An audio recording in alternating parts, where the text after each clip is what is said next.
یہاں پہ prime minister کے آفس کی فون ٹیپس ہو رہے ہیں، سپریم کورٹ کے ججز، ہائی کورٹ کے ججز، ان کو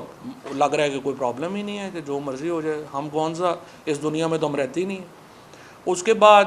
اور جب اپنا 97 کا کیس ہوا تھا تو ساری سپریم کورٹ فل کورٹ بیٹھی تھی اور انہوں نے کہا تھا یہ نہیں ہونا چاہیے۔ ہم نے سپریم کورٹ میں ٹرانسکرپٹ لگا کے دیے ہوئے ہیں، وہ کیس جو ہے ابھی تک اس کا کیس جو ہے وہ نہیں لگا۔ تو میرا یہ خیال ہے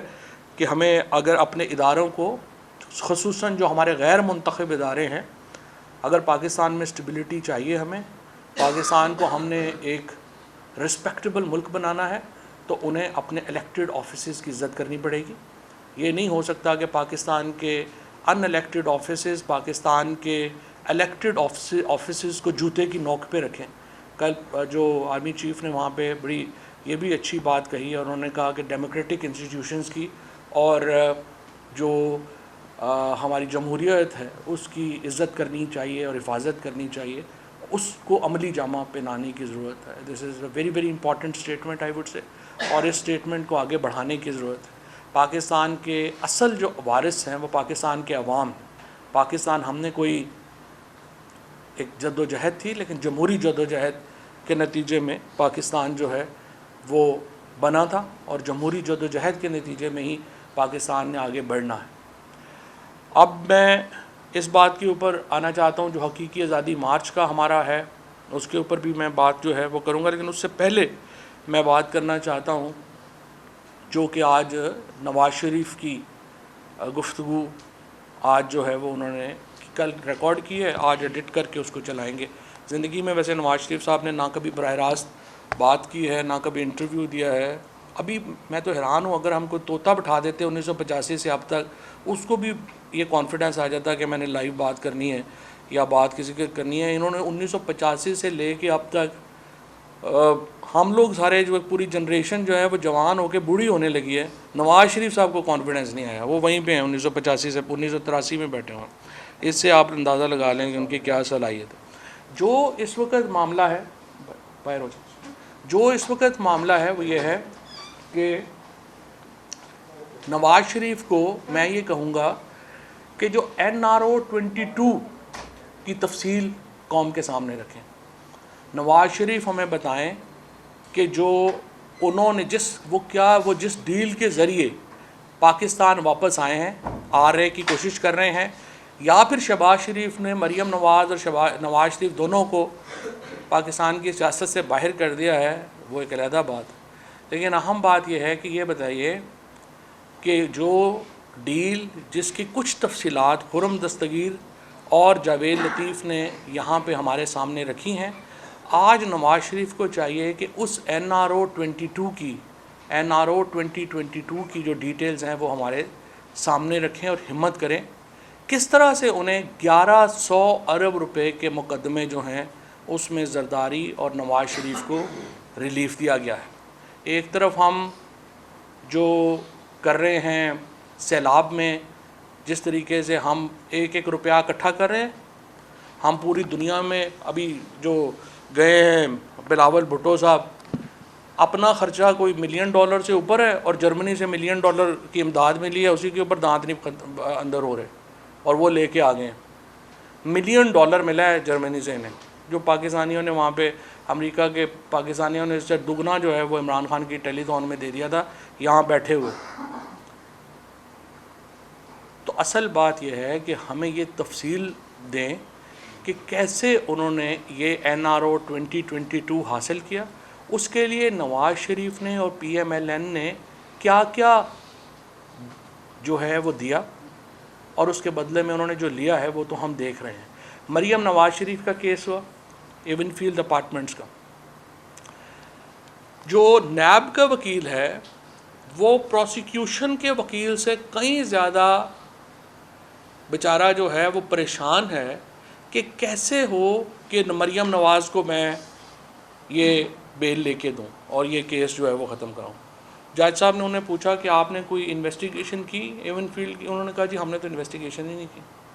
انہوں نے پوچھا کہ جناب کوئی ایویڈنس ہے آپ کے پاس؟ انہوں نے کہا جی کوئی ایویڈنس نہیں۔ سو پورا ہمارا جوڈیشل سسٹم بٹھا دیا ہے اس NRO-2022 نے۔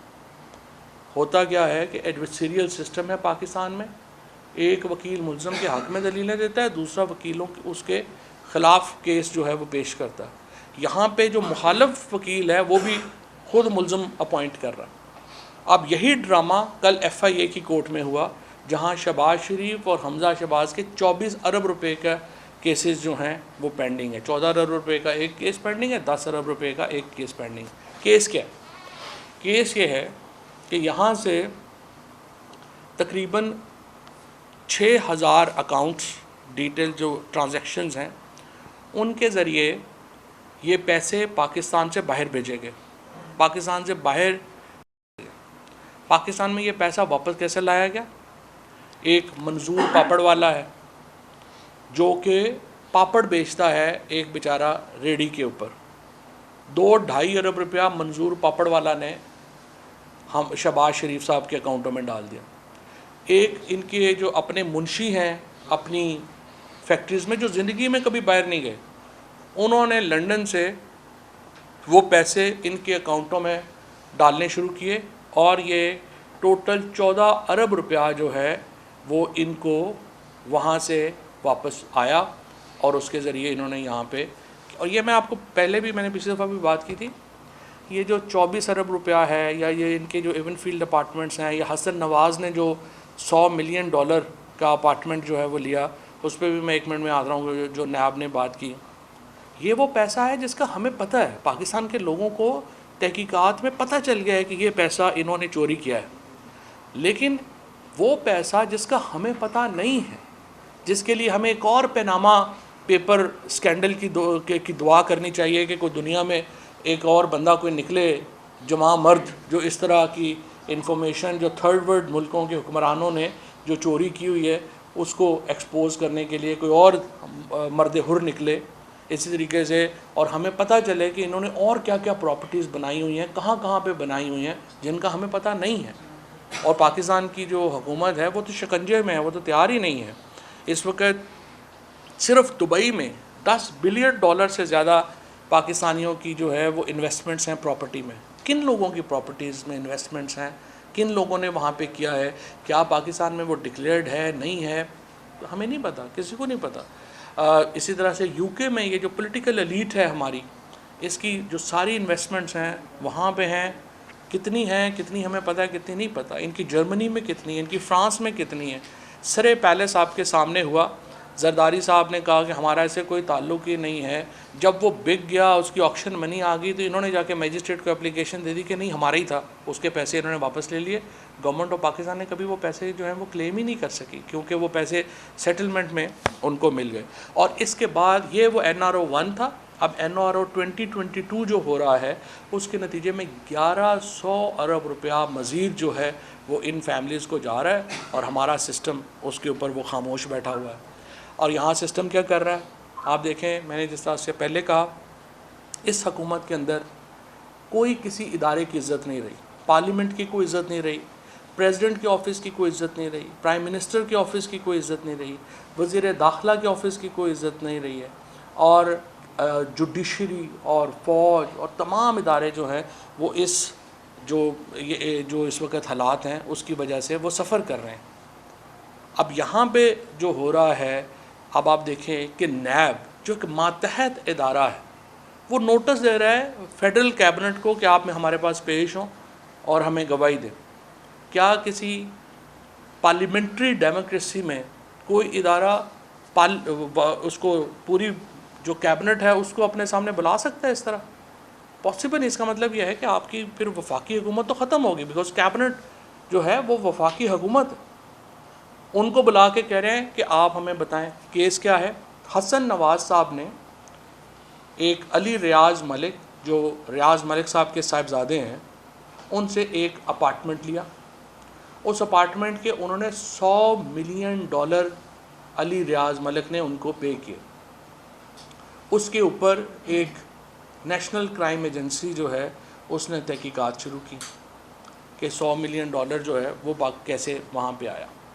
اور اس کے بعد ایک آپس میں ان کی سیٹلمنٹ ہو گئی۔ سیٹلمنٹ میں آ کے انہوں نے وہ پیسے جو ہیں وہ جو سپریم کورٹ کا حکم تھا پاکستان میں اس کو بھجوا دیے، اور اس کی کنڈیشن یہ دی کہ اس کو آپ ڈسکلوز نہیں کریں گے جو بھی ہماری ڈیٹیلز ہیں اس میں. تو ہمیں جو امپورٹنٹ بات یہ ہے کہ ہم نے دیکھنا ہے ان الیکشنز کے اوپر جو فیصلہ ہے وہ انشاءاللہ تعالی ہم کسی وقت بھی اس کی جو تفصیلات ہیں وہ اس کی آج بھی میٹنگ ہے اور کل بھی میٹنگ ہے انشاءاللہ اگلے 2-3 دنوں میں اس کی جو تفصیلات ہیں جیسا میں نے آپ سے پہلے کہا ایک ایونٹ نہیں ہے یہ کئی ایونٹس کا ایک مجمع ہے اجتماع ہے کئی جو ہمارے ایونٹس ہیں وہ اکٹھے ہو کے حقیقی آزادی مارچ بنیں گے اور حقیقی آزادی مارچ کا مقصد صرف ایک ہے وہ یہ ہے عوام کی عزت بحال کرنا.